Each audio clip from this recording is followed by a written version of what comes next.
Okay, welcome to Music Men in My Mental. I am your host, DJ DeVone, and we are tapping into all things in your career, your relationships, and your overall health. Well, I'm so excited to start this project. You guys have no clue, and I have a special guest with me today. Hi, I'm Tennesha. Yes, we have Tennesha Wood from the DRL Podcast. That is the Dating, Relationships, and Love Podcast. Did I say it right? Yep. Okay, cool. You even say it like I do. I go dating, relationships, and love. So yeah, you even got the little twang on there. Okay, good. So this podcast is all about your career, which for me is music, relationships, that's what the men stands for, and then mental. But I put that as your overall health, because if your mind is not right, then your everything is not right. Yeah, you can look good, but your mind, you are just screwed, you know? So basically that's the whole premise of this podcast is to really, if we can balance these three things out, then maybe we can get somewhere. Maybe we can find a sense of some purpose, some happiness, or just being content, you know?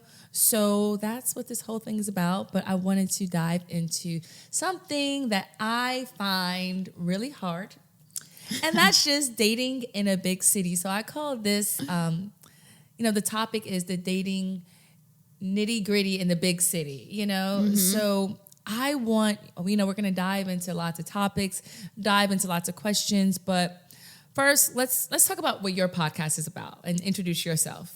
So again, I'm Tennesha Wood. I'm a dating coach and host of the podcast, Dating, Relationships, and Love. And Dating, Relationships, and Love is really about all things dating in New York City. So I have a variety of guests come on. Crystal has also been on. Yes. And we talk about wherever they're at in their lives. So that might be a really interesting episode I had was a girl and her fiance who are in an open relationship. Another one was a divorcee who's talking about getting back out there. Another one is just somebody that's sick of swiping on Tinder. So it's just across the entire dating spectrum as a whole. And we generally talk about their story and then like dive into what they've learned or what they can do better next time.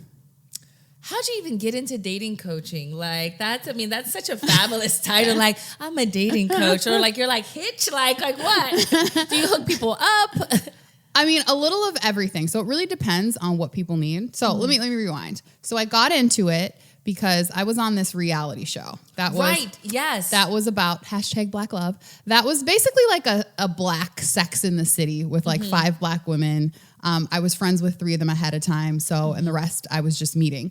But it was like a really strong female bond, and we were there for each other, and we were going through we were all at a different place. So I had just started seeing somebody new. One of the other women was going through a divorce. Well, 2 of the other women were going through a divorce. One was a little on the younger side and exploring her sexuality. One was dating interracially. So we were just at sort of all different places. And then we would have, we had a life coach and a therapist that were also would sort of talk us through the things that we were going through. And that was really part of what inspired me in terms of like the coaching. Like I really enjoyed that aspect. That they were hooking you up with people. Well, for me personally, they weren't, because I had just started a new relationship right before the show. I've seen bits and pieces on the show. You were like running that guy through the mud. Not gonna lie, we all have our issues. I have some control issues, so no. just a little something, no big deal. But you're so good at it, though. Like a true person of power makes people feel like they are in control and they have a say so. But you're you're the boss. Don't tell my boyfriend that. No. Yes. Okay. So that's how I got into it. And after the show, me and that guy that I was dating on the show broke up, and everybody was like, can you tell us what's going on? What's happening? And I was like, you know what? I'm just going to start a podcast and give you an update on everything. So that, if you had to say why you guys broke up, what would you say? I hate to throw anybody under the bus. Let me just say this though. Everybody plays a role. I love to throw people under the bus. Like so everybody plays a role in the demise of a relationship, right? So it's never just he did this or I did this. So I would say he probably didn't know himself very well or what he wanted. I would say I didn't I wasn't aware of those blind spots that he was having, like that he didn't know. I didn't know that till after the fact. I was like, oh, this came from like you not knowing yourself. And I wasn't observant enough, and probably a little controlling too.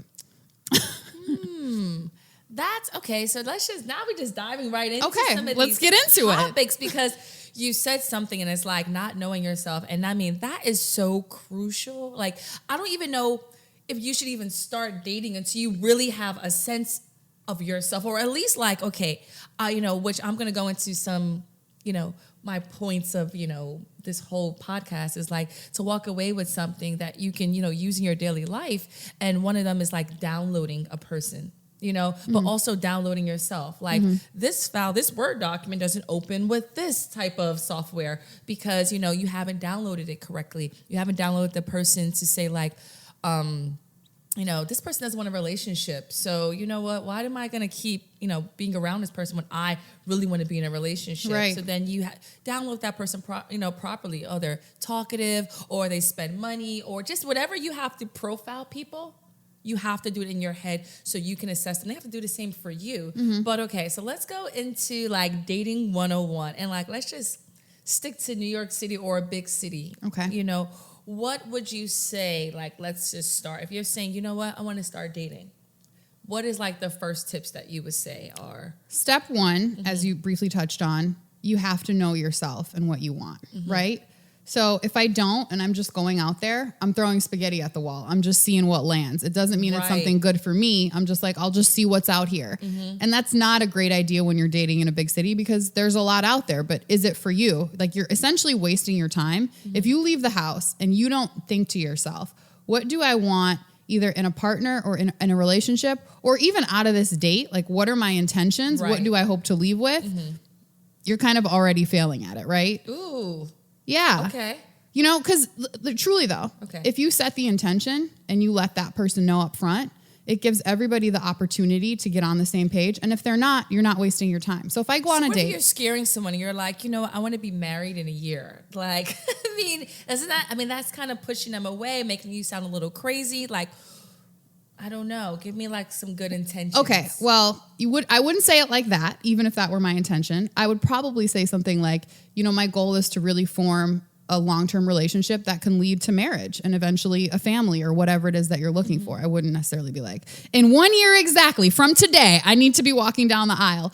But that would only, if that's your plan and that's your intention and you tell that person and that scares them, guess what?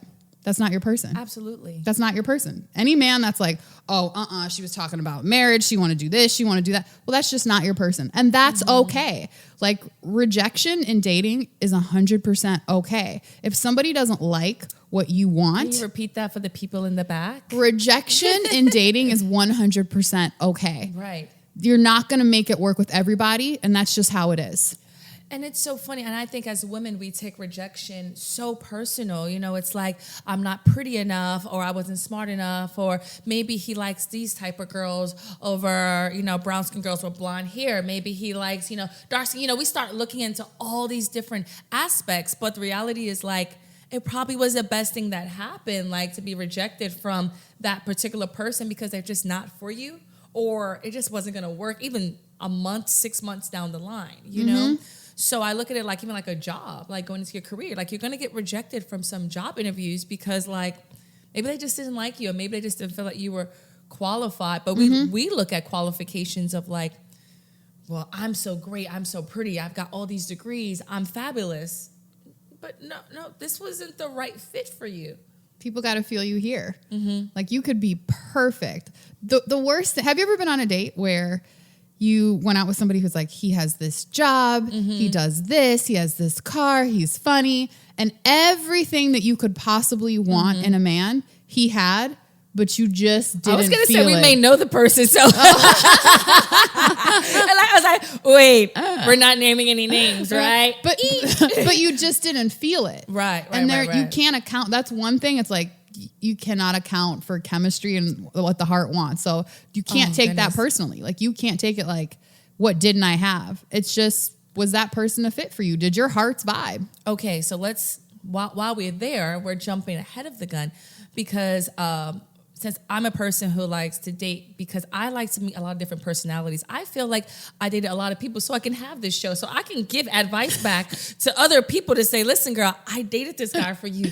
Don't do it. Or you know what? This is how you're going to have to move with this particular person. So for me, I'm into horoscopes. I'm a Sagittarius. I need to feel all the feels for me. If it don't feel good, I don't want to do it. Like, no matter what, it's a job, whether it's even going to the gym. I'm like, I hate the gym. Everyone thinks I'm like the fitness person. I like yoga. I like things that make me feel really good. Right. So for instance, when you are feeling good on this date and everything's going well, it's not even about all the qualifications anymore. It just feels good. Exactly.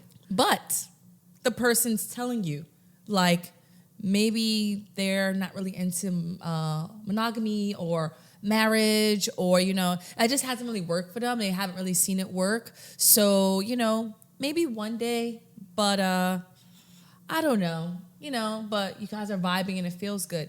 That's a New York City thing right now. I feel like it's actually an epidemic in New York City. Like, a lot of men are not now believing in relationships and marriage, and it's just so much fun going on that, like, if it feels good and you have all these butterflies and unicorns and you feel it, but a person's telling you up front, how do you deal with that? Because walk away. I would walk away from that. Here's why. Let's say you applied for a job, and you're kind of like, oh my God, I love this job. I've always wanted a job like this. And they tell you, here's what you're going to be doing. And you're like, yeah, these are tasks I love to do. I know how to do. And then they say, but just so you know, there's you can never be promoted. So you'll always be. So you'll always be in this position, right? And then you have a choice to make.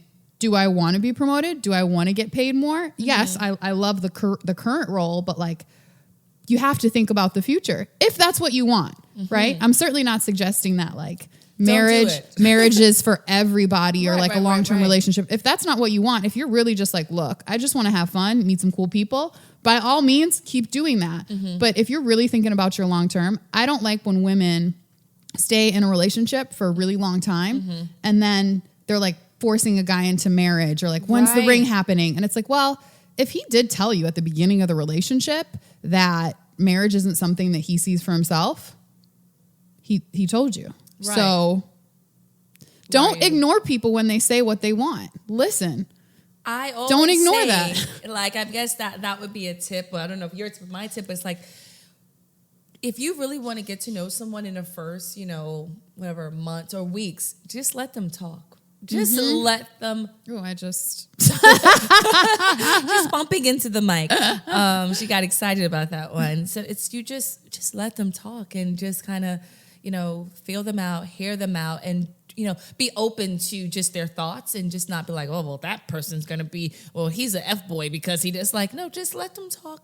Let them, you know, just put them. You know what we do? Go to our own grave. That is really, we have to stop it. Like, we have an inherent bias, right? Right. So when you meet somebody and you like them, most of the things that come out of their mouth to you are going to be positive and great when you just feel an initial vibe. Okay. When you don't, when you're just like, ugh, everything that comes out of their mouth then has this like negative, like, ugh. Like, I had a friend who... Oh, my goodness. That's so funny. This dude sent her flowers, right? And this gorgeous bouquet of flowers to her job. And she was so disgusted by it. She was just like, ugh, I can't believe, like, the nerve. Like, why would you send that to my job? Now it's causing all this attention. And she's, like, going on complaining about it. And I said, if this were a dude that I know you were feeling... Absolutely. We would be having that opposite conversation. You'd be like, girl, let me tell you what he did. We're going to the whole wedding shop. We're picking out a dress. Right. You know, I'm a size 7 in a ring. Like, it's so true. Yeah. It's so true. So watch for your own bias. Watch for your own bias. So we have to put the tips down. We have watch for your own bias. Okay. We have listen. Yep. And what was the first one? Know yourself and know what you want. Know yourself and know what you want. Okay. So this goes into more of like the mental and the health, you know, aspects of things. Like, how does that process look, like getting to know yourself? And I think for me personally, people who are homebodies and loners, they say, oh, I'm getting to know myself. And I'm like, you actually aren't. You're actually just talking to yourself. And you're actually saying, I doing this because I need to learn me. And I'm like, but you don't have an outside perspective of the fact that you're selfish. You don't have an outside perspective of the fact that like you are short-tempered or you're rude to people when you are around them or you have social anxiety. You don't know that because you're just so busy being by yourself, you know? So are you really getting to know yourself if you are just completely looking in the mirror and saying like, yeah, girl, you healthy. You looking good today. I mean, what are your thoughts on really getting to know yourself? I think it is good to spend time alone, right? Especially if you're a person that is like needing other people's attention a lot. It's good to spend that time alone and be comfortable with yourself. Because a lot of people aren't. Like a lot of people, when they're in the house alone, they're like, who can do this? Who can come out with me? What's going on? What's happening? Oh, that's me. That's totally me. And they sort of just are uncomfortable like spending time with themselves. Like sit in that uncomfortable space and figure out why you don't like spending time with yourself. Now, I do agree with what you're saying is like, how are other people viewing you? And how would you know that if you're just kind of alone, right? Right. One of the exercises that I have my clients do is send out a questionnaire to like 3 or 4 close friends and family members and ask, what do you think my best traits are? And what do you think I can improve about myself? And write them a little note like, here's why I'm doing this. Have you done this for yourself yet? You know what's funny? I actually haven't. But I feel like my mother naturally gives me that feedback all the time. I don't even have to ask. Jamaican mother, right? Oh, so you won't. Yeah, there was no mystery with a Jamaican mother. You will know what is great about you because she will brag on you. And then you will also know what is not cool really quickly. Gotcha. Like I've walked in the house before and she's like, yeah, I get fat. And I'm like, I'm going through a hard time at work. Like you didn't have to say that. Yeah, I know I'm getting a little chunky. I love that. I love that. Okay. So we've gotten the tips that you would you do that? Like, would you send out an email to your friends and family? But what do you think they'd say? See, I'm like overly social and I love other people's opinions. Like, because I love having these conversations. Like this is just something I just have literally probably every hour on the hour. Like I just want to record a podcast and just let people share their feelings and tell them that they're great and they can do it, you know? So I would love it. I mean, I think it's more shock value when you find something you really don't know because I think I'm so like, okay, I know I'm a little talkative. I know that I could be, you know, a big personality or, you know, maybe I feel like I know a lot of things I can improve upon, but I think it'd be more shocking if you hear something that you're like, I have no idea. She's mad selfish. I'm like, I pride myself on being selfless, you know. But I do think it's really great to do. I would totally do it. I'm not afraid of it. Yeah. Because I think it's more important to come from people that like you really appreciate and love to say, all right, she's, you know, she always talks over me and she never lets me talk. And my sisters would say that all the time. You know, you can turn a story about you constantly. And I'm like, no, I'm just trying to share my experience so you can get better and we can improve this. And then when I started hearing that, I'm like, oh, okay. And then there's just some friends that they just want you to listen. They don't really want your opinion. So it goes back to, like I said, downloading. You'll be hearing that throughout the whole show and the rest of the shows and the topics. It's really downloading your friends as well as the guys that you date because there may be a friend who doesn't want your advice. You know, there's guys that I date who really don't like my opinion. And it's not, I mean, I think it's negative, but like if I'm a very fiery person. So I could be like, well, that's because you didn't ask me to do this or you didn't invite me out to this. And they take it as a person who is going against the grain or someone who is just being difficult. And I don't look at it like that. So I try not to be that way around that person. I know that I can't be in a long-term relationship with you. I know I can't have deep conversations with you. But I say, okay, they don't really like that part about me. So I like to profile and download people so then I can stick to a program a little bit more. Because I know when I start being spicy that it's gonna cause some problems, you know? You know what I started doing lately and it's working? Okay. So particularly in my relationship, when we get into it. Which we're going to go to next. When we get into it, I just say, well, how can I help you in this particular situation? Okay. And it almost is like, it diffuses. First of all, he loves it. I'm not arguing with you. He's one of my very close best friends. And it's so funny. But in the beginning, I know it was totally like, oh my gosh, you could just calm a person down. It's so great. But now has it changed since, you know, it's been some time to like, you're trying to shut me up and not let me talk. Like, how is it from the beginning to now that you guys got some time in? Does it still work to do that? Well, I've just recently started doing it. Okay, I think like relationships go through these like stages. In the beginning, of course, it's like, oh my God, you're the most amazing person on earth. I've never met a person like you. Let's just, oh my God, forever. God, Jesus right? Yes, thank you. And then, and then it gets to a point where it's like, you're really kind of getting on my nerves with some of the things you're doing. Absolutely. Right? And then it gets to a point of like, you're still doing those same things that I said are getting on my nerves. Right. Please stop doing those things. And then it gets to like, and then it's like arguments, right? Right. And I think like the next phase is learning how to do that constructively, because it's always going to be there. You're always going to do something that your partner doesn't like or doesn't agree with. Okay. That's never going to go away. So it's not like we're going to get to a place one day where it's like, we agree on everything. Absolutely. And so it's like you have to learn how to argue and how to fight and like how not to like bring your partner down in that process. And that's, I think, the stage that we've just gotten through is learning how to do that. Because he's very much like, let's talk about this right now, and I'm like, no, I need time to like process and decompress. So that you have to meet in the middle. Right. And if I'm angry, like it can't be constructive, because I will just say what is on my mind, and you don't always want that. Right. Right. That's the jackpot right there. Yeah. Can you argue? Can you not bring that person down in an argument? Because this Sagittarius mouth, like, it is not for the faint of heart, And there's people who I know, like sensitive guys, when they're around me, I mean, just in a dating process, on a date, I can make you just feel so bad about yourself, because I think I'm just being honest and open, and we're just having a connection. And it's like, you should be so intrigued by my honesty. And they're like, she's so mean. Every time I'm around her, I feel like shit. And I'm like, bruh, come on. But it's about, I thought that was being fair. I thought that was being honest. I'm very big on fight with your honest emotions, so then get it all out, because I don't have regrets. I don't hold grudges. I sleep so clearly because I can just, okay, we've got through it. I told you how I felt. I was mad. I'm not mad anymore because I've already told you about it.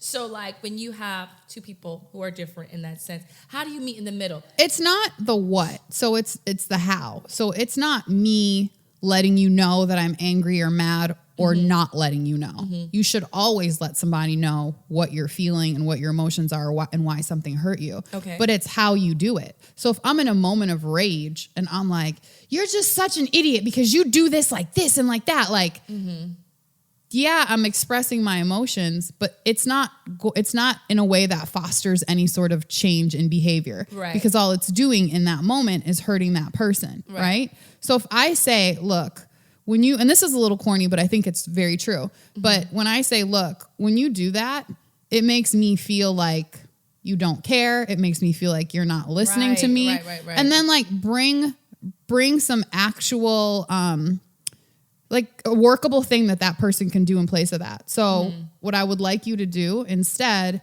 is XYZ, but I think in a moment of rage, it's impossible to think that clearly. It's pretty impossible. It's impossible. So step away if you need to and say, look, I can't discuss this right now.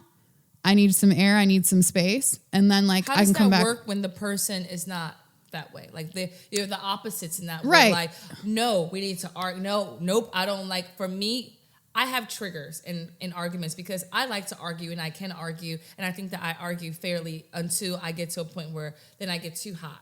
But my triggers are people who don't want to argue back with me and people who walk away from me. If you walk away from me and we haven't finished this out, then I shut down and now I want to like, I gotta go, or I just want to, flip the table like Love and Hip Hop, So I have my triggers, where, because I think that I have a PhD in arguing. I'm like, okay, let's do this, all right? How do you feel? But then if you know the triggers to make me get to the point, then I'm like, oh, this is. But why does it have to happen right then and there? Right. Like, why does it? Like, what does it? Okay, if you're mad about something, it's because somebody did or said something that you didn't like or exhibited a behavior that you didn't feel was right. Exhibited a behavior that right? you didn't like.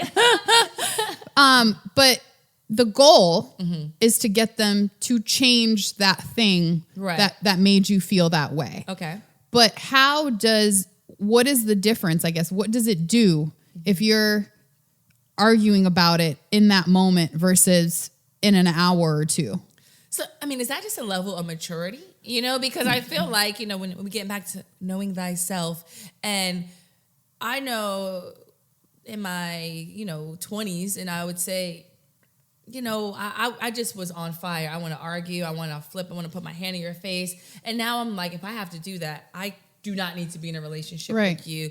And I'm a little bit more mature to say, all right. But it also goes to, once I've downloaded that person to say, like, you know, I don't want to hurt their feelings. Like, I'm going to say something probably mean or rude or do something, but I know that I want them in my life for a really long time. So let me not say anything that's going to actually damage that relationship. I'm going to fight and I'm going to argue a little bit more fair, opposed to a person that you're like, I don't give a hell if I never see you again. Then you're in danger territory because you've gotten that hot. And you may actually really like them, but you're like, you know what? I don't care if I see you again. And that's when things get a little... I think we have to shift the mindset here. Okay. I think we can't even think about it like an argument. Okay. We have to come from it in a place of solving a problem. So there is a problem. What is the best way to solve this problem? Okay. And if the best way to solve this problem is walking away from this problem temporarily, well, that's what we need to do. Okay. But I think like sometimes when we think about it in an argument, it's almost like I need to win the argument. Right now. I need to win right now. But not solve the problem, right? And so like, yeah, you can win an argument just by like being louder, by like saying some stuff that knocks that person down, by like getting them to shut up. You know what I'm saying? It's like a match where it's like, I just beat you down. Okay, but like, what's that solving? Here's another question. Like, I remember being in a relationship with a guy who would let me win and be like, you're so right. Like, I know I win. And I would be like, you're not even fighting for it. No, I would feel so at ease. I would be like, thank you. You know, like you see that I'm the smarter person here. And then literally do the same ish over and over, you know, because nothing was being solved. He just didn't want to argue. He was just like, I'm not arguing. So right, you know, give you a hug. You felt like it was just love. And I'm like, yeah. Or do something way worse, and you're like, yeah, I know we spoke about that. I'm working on it. No, you're not. No, you're not, sir. And that's what happens, I think, to a person who's just like, I just don't have the spirit for it. Like, I just don't have the heart to sit here and argue. Like, you'll Maybe just they be like, shouldn't even be in a relationship. You'll just be like, yep, cool, yep, you're right, What about arguing when you have people who are just they're on the extreme opposites of arguing? I mean, there's never going to be people that can. Okay, we're both going to walk away. Problem solving. On the extreme ends of problem solving. Right. No. Is that your question here? Yeah. How do you solve problems? I throw tables like I'm in Love and Hip Hop. Or I like to call Dr. So-and-so and have us, I feel like that's it, when we get to the dating 101 on your first date, is it fair to be like, how do you argue? Yeah, it is. Like, how do you problem solve? Like, what do you do when there's an issue in a relationship? And I also like to ask about previous relationships, right? So I'll say, what happened? Oh, you said you were in a relationship a year ago. Like, what happened there? How long were you guys together? Because that gives me hints as to who a person is. Some people say they don't like to know that. They're like, well, it's me. I'm getting a fresh start. And I'm like, I think it's patterns. I'm not saying you should necessarily use it to judge somebody in a harsh way. But like you can tell something about a person based on how they handle a situation. Oh yeah. Like, again, people can change, but like it does give a little bit of insight as to how this person like functions in a relationship. Do you think it's a red flag when someone who just 50% of their exes they can't like have a conversation with? Or they're 100%. Like, oh nah, we just weren't compatible. I don't like that. Okay, like, I feel very strongly about this, right? I just think if you loved somebody, if this was true, like I love you, and it didn't work out. Okay.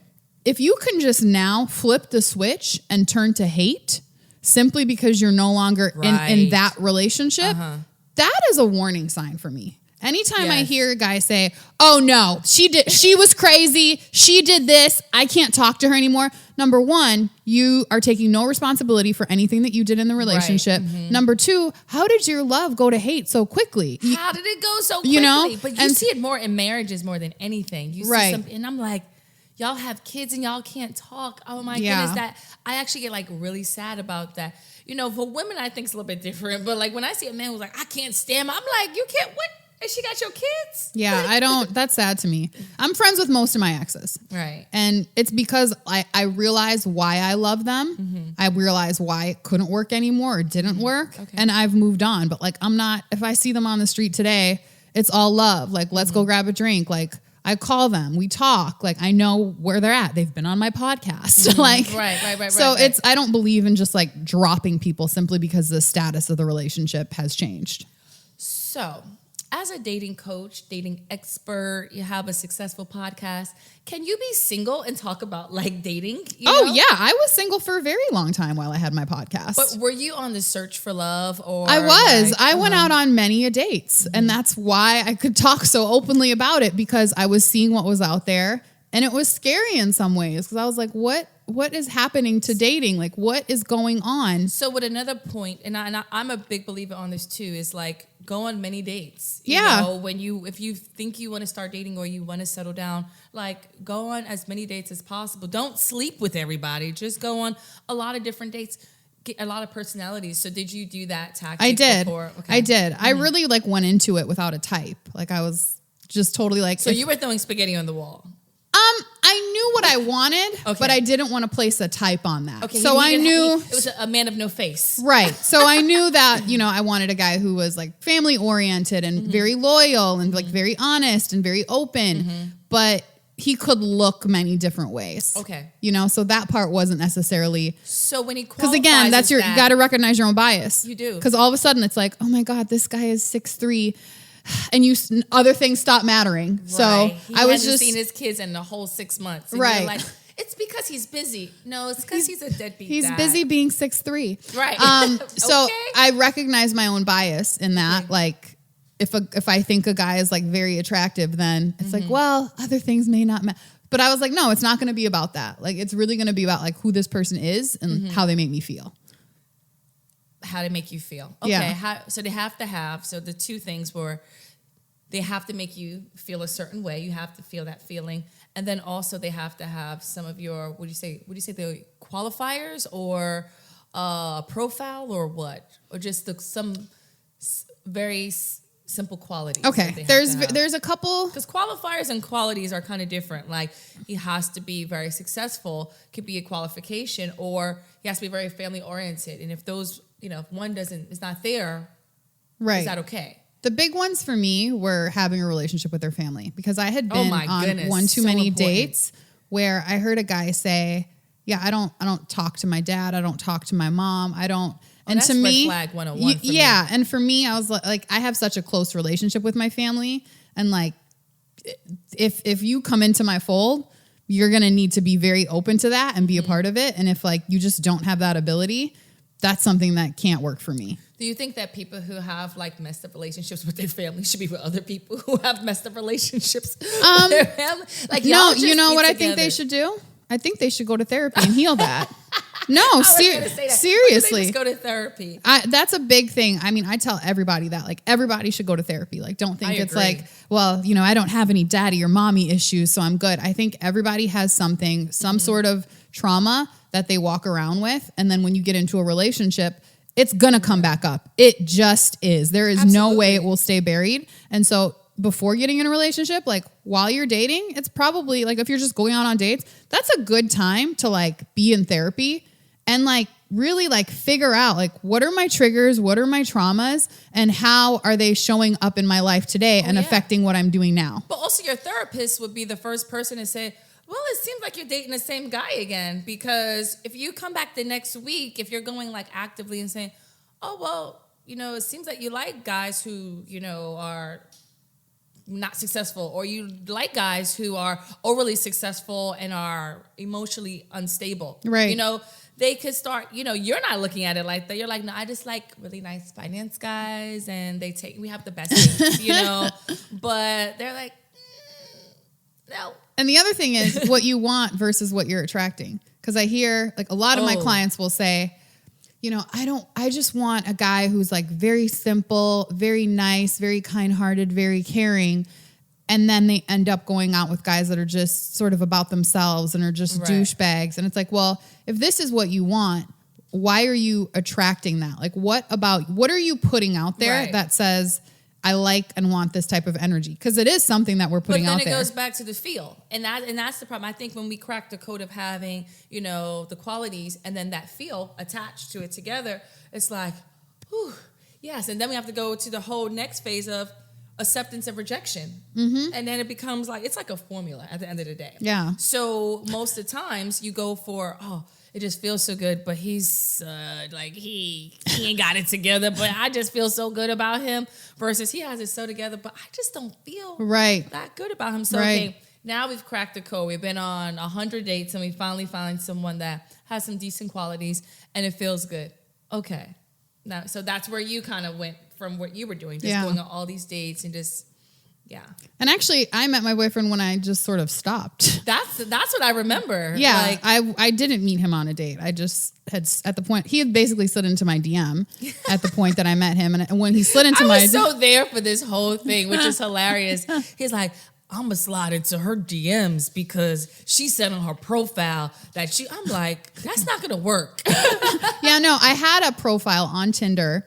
And it was the type of profile I recommend nobody having if you're actually looking to date. I remember. But it was literally just like, I have a podcast about dating. And that was it. It was like an ad for my podcast. It said nothing. And then it also said, and also, let's meet. I don't like messaging back and forth on here. If you want to meet me, let's meet. Like, it was very like sort of hostile. But that's just the place I was at. I feel like I was just on a burnout and like, I was over New York. You really didn't want to meet people. And if you were like, if you want to meet me, this is where I'm at. Right. And I may just not be giving you any energy. Right. Okay, you okay with it? Yeah. Sure. And he was like, yeah.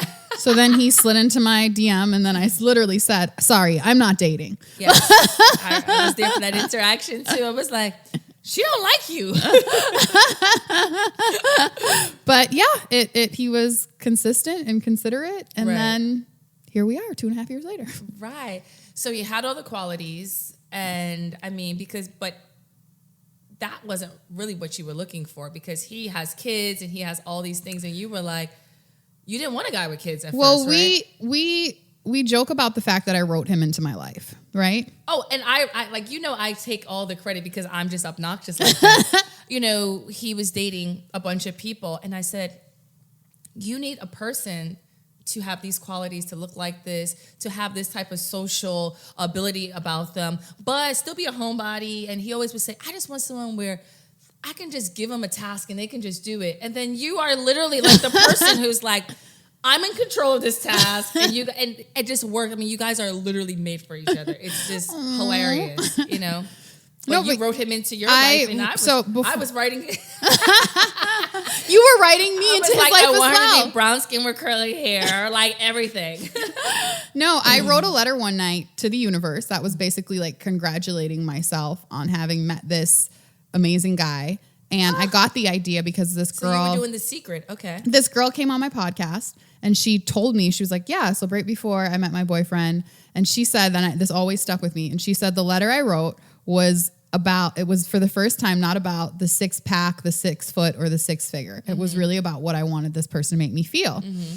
And it was almost like I went home that night and I like wrote it, and I didn't even... It was like, have you ever felt like you were writing or doing something and you weren't doing it? Like, it was just like my hands. The outer body experience. Yeah, no, right? Like my hands were on the keyboard, and then I just wrote it, emailed it to myself, and then I didn't think about it again. Okay.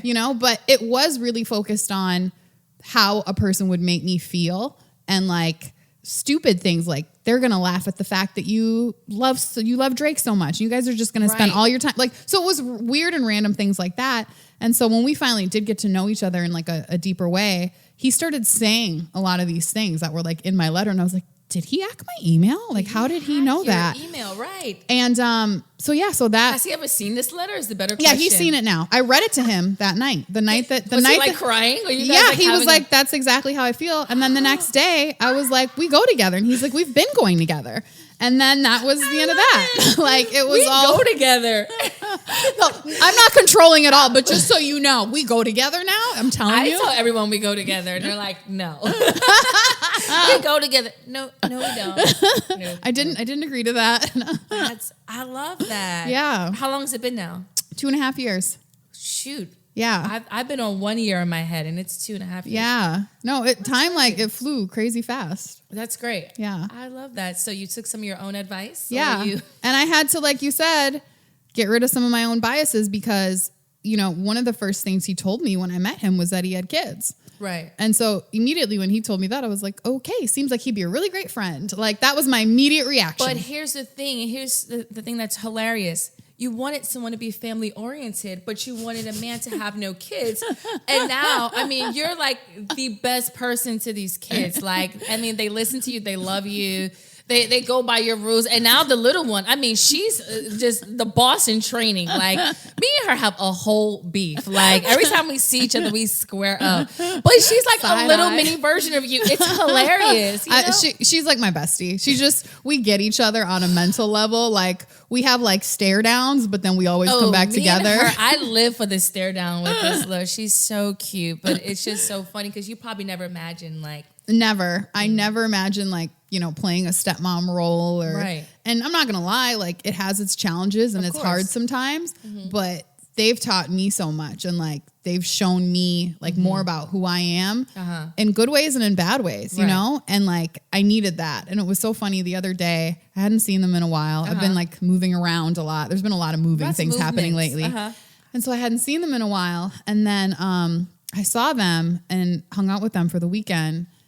And I just like, it brought my soul so much. Like I didn't even realize, like I seriously was like, didn't even realize like how much I miss them and like how much like joy it would give me. Oh my gosh, and don't cry. I have eyeliner on sometimes with my nieces, Yeah, like kids will bring you back to reality. Oh my God, yeah. And so then when they left, like I just got really sad. And I was just like, I think I called you guys and you were like saying, I was like, I'm sad. The kids are leaving. Yeah. And then so like I texted their mom and I was just like, I just want to say thank you because like, oh my goodness, they're so amazing. And I didn't realize how much I needed them. And that thank you was really like a thank you to her because like she created these people, you know what I mean? And without her, they wouldn't be these people that they are.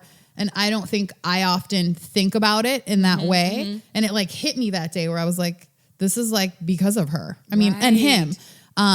But it was why it's important to have relationships with people that you have kids with. Right. So yeah, it's been great. Not something I expected. Not something I wanted going in, but something that I'm glad I have now. Oh wow. That was a whole word, but they are pretty amazing kids. Yeah. I can imagine. Thank God. That. Yeah, no, they're pretty amazing and they're beautiful on top of that. And they're just good. But they are like such a reflection of him and her. Right. And, I have dated people with children and it was very challenging, and it probably was a reflection of the person I was dating, but I didn't see it, you know? So when you see these badass kids or you see these kids who, don't have any home training or whatever, sometimes it is just a reflection of, that because your daddy's like this. Right, because your daddy's trash. Just kidding. Just kidding. So what's next for the podcast? I am right now on season 3. Okay. And always looking for guests with interesting stories. So if any of you out there have an interesting dating story or lesson that you'd like to share, would love to hear your story. Coaching here in New York and abroad. So I don't just have clients here in New York, but all over the US. So please, if you have any questions about dating, about anything from profiles to just what you should be looking for to getting to know yourself better, please reach out. All right. So what we didn't say, do you think you can really find love in New York City right now? I mean, I think we're in an interesting climate, I would say.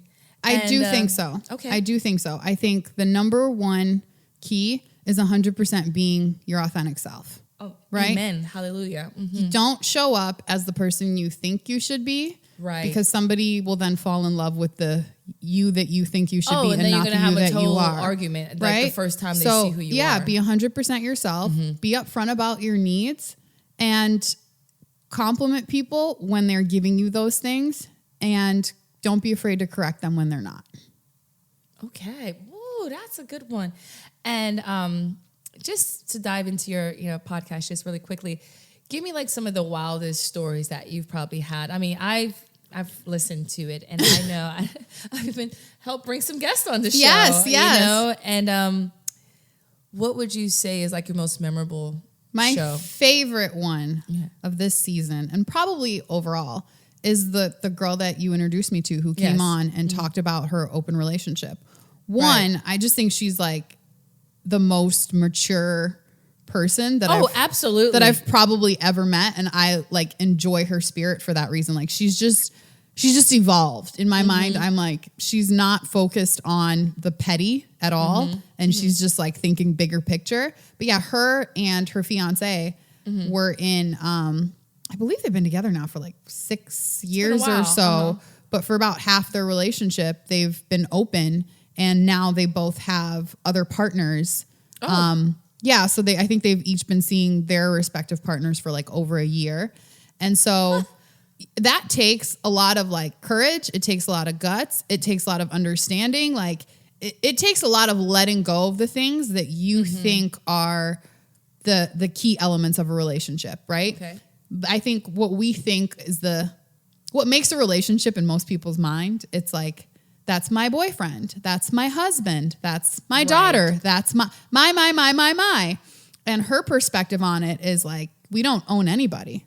I don't own you because, I'm your girlfriend. You don't own him because he's your boyfriend. Like, there's no ownership here. Like, we choose to be where we are with who we choose to be there with. And so you don't have to own people for that. People are free to love other people. Okay.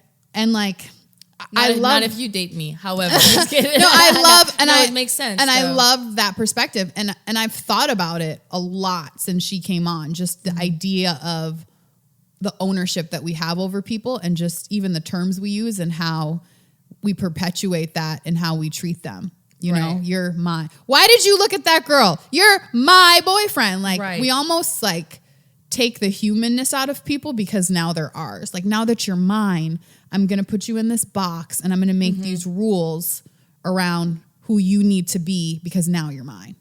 But it's also even more rules being in an open relationship. I mean, there's a ton of rules that you guys have to have. It's not just running amok and just being like, oh, I went on a date. You have to have like some severe rules. From what she said, it takes a lot of trust and a lot of honesty. You have to trust that this person is doing what is in the bounds of whatever you guys have decided. Like it takes that trust and it takes that communication. And yeah, but I loved her perspective.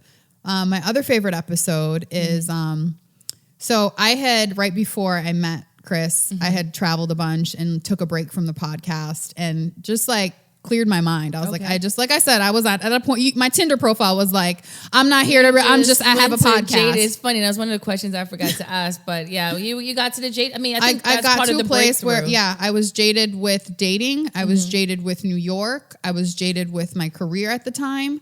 And I just was like, I'm going away. I'm booking flights and I'm going away. That happens in that this is what this topic is about. Like, the nitty gritty of dating in this city is like, that's a phase that you probably will go through, and you have to get over it in order to get back out there and have a fresh start. Yeah. And so I just, I left for a while, and then, that's when I met Chris, actually, like right before I left. And yeah, you knew who you were. But anyway, my point was, you got it. Got together. Okay, cool. My point was, my favorite episode is when I came back and just talked about why I had left and like the lessons I learned.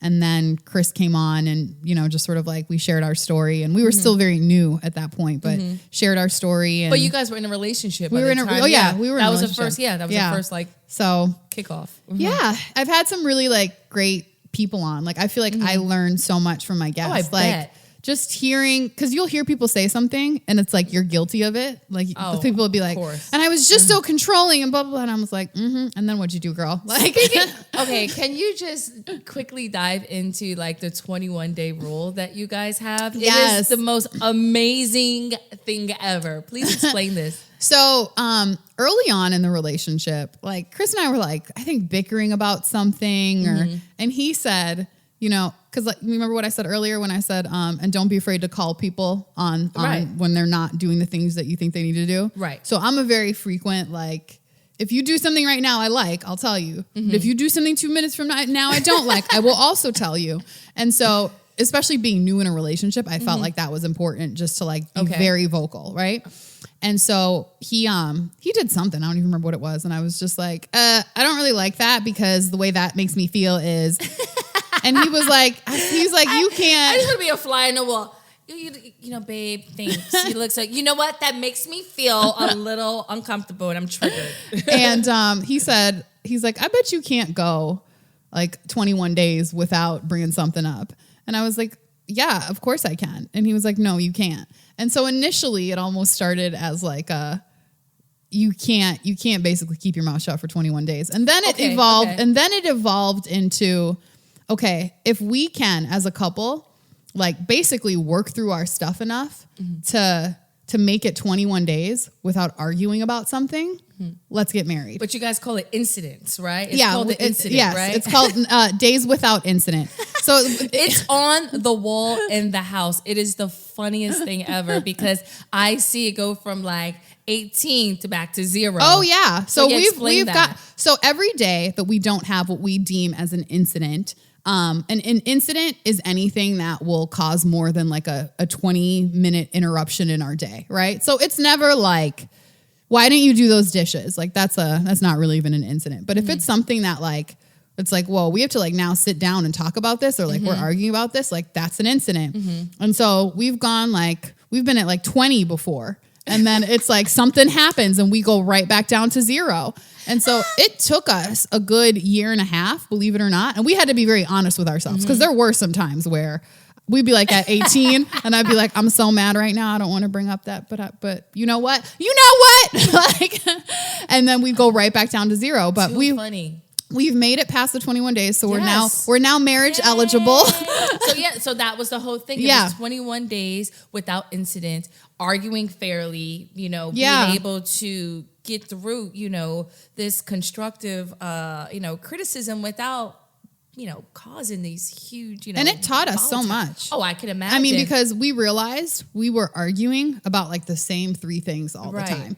So it was after a while, we like ran out of new arguments. It was just going back to like these 2 or 3 core things that we just couldn't come to agreement on. Okay. And to be honest, like 2 of those things are still really like, okay, I don't necessarily agree with you, but I think now being so aware of them that like it doesn't cause as much of an issue. Do we still agree? No. Okay. But we understand, like, you have your point of view, I have mine, and we don't need to delve into that every single day. So, I mean, I highly recommend this. I don't know if you recommend this, but it sounds like, you know, a 21 days without incident in order for you to be eligible for marriage. Like, that is, I think everyone should do that, you know, because people don't play fair. When crisis hits, how are you going to react? Like, that is important. Oh, I mean, the qualities, the feel, like we got past that. Whew, which that's the hard part, you know. But now we have to learn how to interact with one another, and you know, we're born with different DNA. Yeah, and we're just not going to agree with everything. So how do you play fairly? And I think my most successful relationships is that we knew how to argue. We never wanted to get to a point where, like, I would never say anything to make you feel less of a man, less of a person, or just hurt your feelings. Right. I can say, like, shut the fuck up. But, like, you actually knew that's how I talk. Right. I wasn't you weren't calling me a bitch. I wasn't calling you a bitch. You know, we were just like, that's some bitch ass move. But then there's people who are so are you calling me a bitch? You calling it no. It's not like it's not that. like that, but they have to understand that about you. You know, so I love this 21 days. You guys are gonna write a book about this, huh? Yes, we are. I'm not gonna say the title yet, but okay. it'll be out. It'll be out soon. What's this 2019? Let's say middle of 2020. Okay. We'll make that the goal. Manifestation. Okay. Yes, middle of 2020. So let's go into, you know, at the end of every show, I'm going to go into, you know, how you feel about your career, how you feel about your relationships, how you feel about your overall health, your mental, how you feeling. Do you have a cold? Do you feel like depressed, whatever? So today we're going to do Kanye faces. I don't have the Kanye faces, but whatever. Maybe we'll put them in the screen. So let's go into your career. What Kanye face would you give yourself for that? What's the happy one? The happy one? Okay. Good. I recently left a job that really was not fulfilling to me in a lot of ways. So really, as of about a week ago, I'm like, yes. Yeah. Yeah, it's so good. And let's go into, since the relationships are last with you, let's go into your overall mental and your health. What are you doing to really take care of your mental, your mind, your body?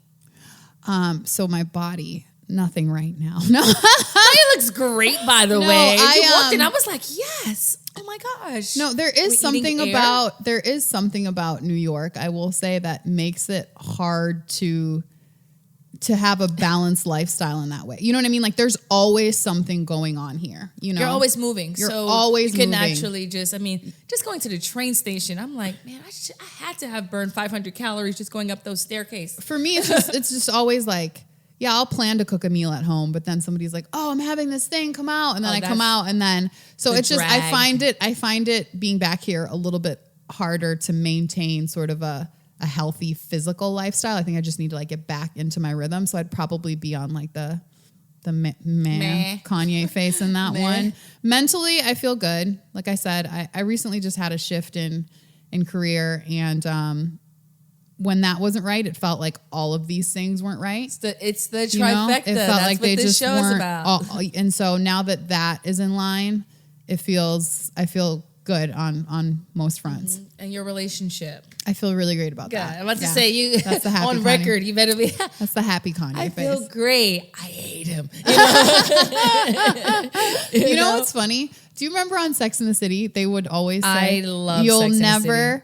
In New York, you'll never have a job and an apartment and a man you like at the same time. It's the trifecta. And it's so, I find that to be so true. Like in New York, it's like the thing I don't like right now is like my apartment. Like, I truly believe that. I also say like, the apartment, the job. And like you, and I'm just like, I just want to get to the place where all three. That's where you feel like you're like an adult, I think. That's where you feel like I'm an adult. But I use this trifecta because I'm like, okay, no matter what, if you're not really feeling good about yourself, you could be in this great relationship and a guy could be pouring into you and saying how amazing and how beautiful you are. Right. But if you do not feel that way about yourself, you're going to have some challenges. Yep. Or you may be so insecure, like, why is he talking to me? Why is he, So, you got to balance these things out. So that's good. Yay! Yeah, so I feel good. So where can we find you? Yes, I am on Instagram, Twitter, and Facebook at Tennesha Wood,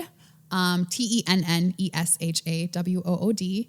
And you can also catch my podcast, DRLpodcast.com. So I'm always looking for new guests. And if you'd possibly like to be a client, email me as well. So yeah, that's me. Yay. Well, thanks for tuning in to the Music Men in My Mental podcast. So excited to have you. Thank you. Make sure you like, subscribe, follow me, follow the podcast. And we're just balancing this shit out one day at a time. Thank you, Crystal. Right. This was fun. Yay. Thanks.